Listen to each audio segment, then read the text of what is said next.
Why is Sharia compliance so crucial in Islamic finance? It's a question that warrants a deep dive into the evolution of Sharia compliance in Malaysian Islamic finance.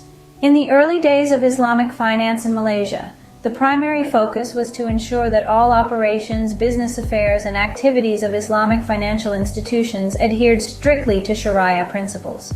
This adherence wasn't just a religious duty, but a legal requirement for these institutions. They were guided by standards set by Bank Negara Malaysia or their internal Sharia committee. These committees played a pivotal role in ensuring that the directors of these institutions gave due regard to any decisions on Sharia issues. Full disclosure of information to the Sharia committee was a must, an important step to minimize Sharia non-compliance risk. It was a delicate balance, maintaining confidentiality while ensuring the qualified privilege of Sharia scholars.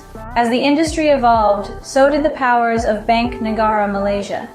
It became the authority to specify standards on Sharia matters, Sharia governance, and other related business affairs. This move was aimed at strengthening the compliance with Sharia principles. Officers or members of the Sharia committee were now obliged to adhere to the internal policies and procedures that implemented these standards.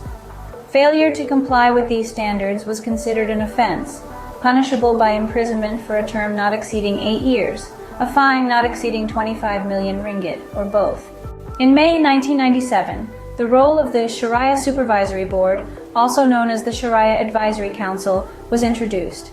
They brought a fresh perspective, considering companies involved in both Sharia-compliant and non-compliant activities.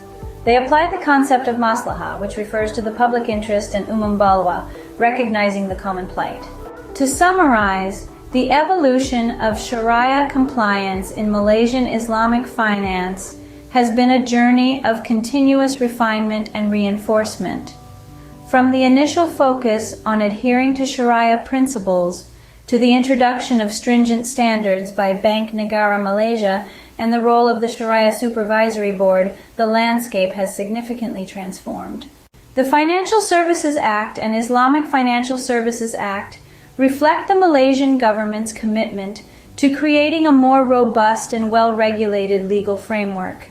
It's a testament to the importance placed on Sharia compliance in Islamic finance, ensuring that the principles of the faith are upheld in all financial dealings. This commitment to compliance is what makes Islamic finance in Malaysia a model for other countries to emulate. So, the importance of Sharia compliance in Islamic finance, it's not just about adhering to religious principles, it's about maintaining trust, ensuring fairness, and promoting ethical financial practices.